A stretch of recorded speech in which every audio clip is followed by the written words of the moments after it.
خطيرة لكبري فيها احتراز الحكم يخلي اللاعب يتواصل. صعبة صعبة. الهدف الأول لمولودية الجزائر من أمير مسوسة يفتتح النتيجة ويلم الديربي ويلم مدرجات ملعب 5 جويلية. يشتعل المنعرج الجنوبي، أجواء كبيرة وكبيرة جدا. سيناريو مغاير للشوط الأول من دون مقدمات. مولودية الجزائر تدخل وتفتتح باب التسجيل. الآن سيشتعل الديربي. بن يحيى سعيد بالبدايات ولكنه يطالب بالمزيد من التركيز. يدرك بأن الديربي لا يلعب في 5 دقائق، لا يلعب في ثواني، لا يلعب في فترة وجيزة، بل هي 90 دقيقة كاملة. هكذا كانت التوزيع منهجي. ما فيش وضعية تسلل بينية من عيجي في القائمة الثانية من مسوس انتظر. تدخل أسامة بربوط. الصد من أسامة، المتابعة من مسوس، والهدف الأول لمولودية الجزائر.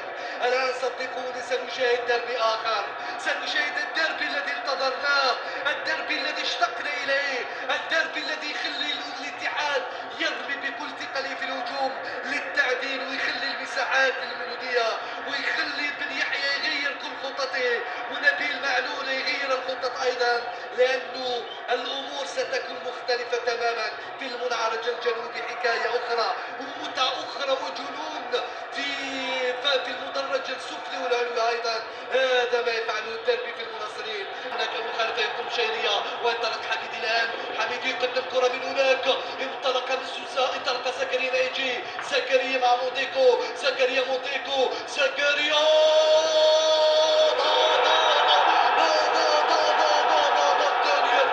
ثاني الأهداف لمولودية الجزائر. وجاء آخر مغاير تماما في الشوط الثاني. ماذا فعل بن يحيى في غرف الملابس؟ ماذا غير وأي خطاب؟ هل هذه مولودية الجزائر التي شاهدناها في الشوط الأول؟ أكيد لا لا لا لا لا لا. بداية جنونية من المولودية، بداية جنونية من المولودية. كيبر يضيف الهدف الثاني للمولودية. سنشاهد كيف سجل الهدف. كيبري مانويل كيف سجل الهدف الثاني للمولودية. أجواء رهيبة في سيناريو مجنون وعجيب هنا في ملعب 5 جويلية. سيناريو عجيب وغريب لأنه الشوط الأول لم يكن هكذا. زكريا العيجي يوزع، من أعاد الكرة هو حليمية من قدمها. حليمية على الطاير. فعلا حليمية يقدم تمريرة حاسمة لكيبري الذي يسجل أول أهداف بألوان المولودية، أول أهداف بألوان المولودية هذا الموسم بعد تمريرة حاسمة من حليمية الذي يقدم أول تمريرة حاسمة له هذا الموسم. هو الحليمية بعد أن سجل 4 أهداف يقدم طبعا تمريرة حاسمة. وما زال الحديث مع مشاهيرية بخصوص وضعية التسلل أم لا. حليمية على الطاير يقدم كرة على طبق لكيبر والهدف الثاني. 58 دقيقة والنتيجة لصالح مولودية الجزائر 2 مقابل 0.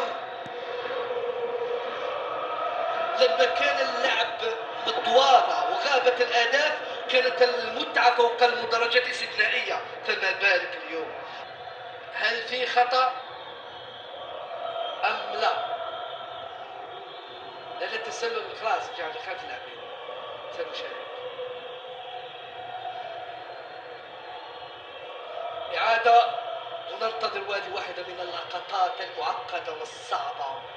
اللقطات هنا ما فيش وضع التسلل تماما، التسلل غير موجود. كان المطالبة أو التأكيد بأنه هدف. المولودية إذا تسجل الثاني والحكم شيري يؤكد بأنه الهدف شرعي. هذا معليلات في الآن نوع من فقدان التركيز من جانب عناصر فريق الاتحاد. أكرم براس صعبة. بايزيد يضيف الثالث ركلة الجزاء. أي سيناريو، أي سيناريو، أي جنون في هذا الديربي. 3-0 في الوقت الذي كنت أذكركم فيه بأثقل النتائج في تاريخ المواجهات، في الوقت الذي كنت أقول لكم بأن المولودية سبق له أن فازت ب4-1 في موسم 85 وفي موسم 68 و3-0 في موسم 63-64. هاي تسجل الآن 3 أهداف مقابل 0 في مرمى الاتحاد في سيناريو لم يكن ينتظره أحد، لا من أنصار المولودية ولا من أنصار الاتحاد.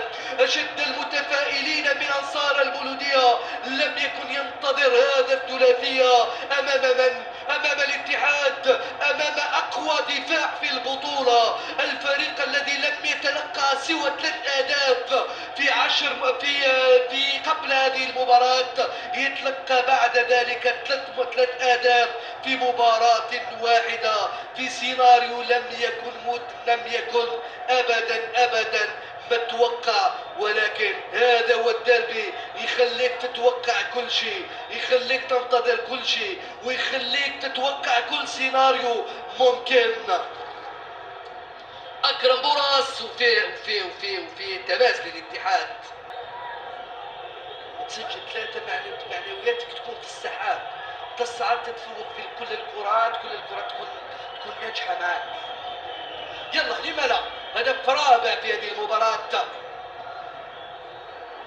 ممكن في هذه الركنية تنفذوا، لكن سهلة بين أحضان الحارس. عبد اللطيف رمضان بن آدم عليلات، انطلق أكرم بوراس، ولكن الحكم شيرية يعلن عن نهاية المباراة قبل أن تنتهي هذه الهجمة المعاكسة، يعلن عن نهاية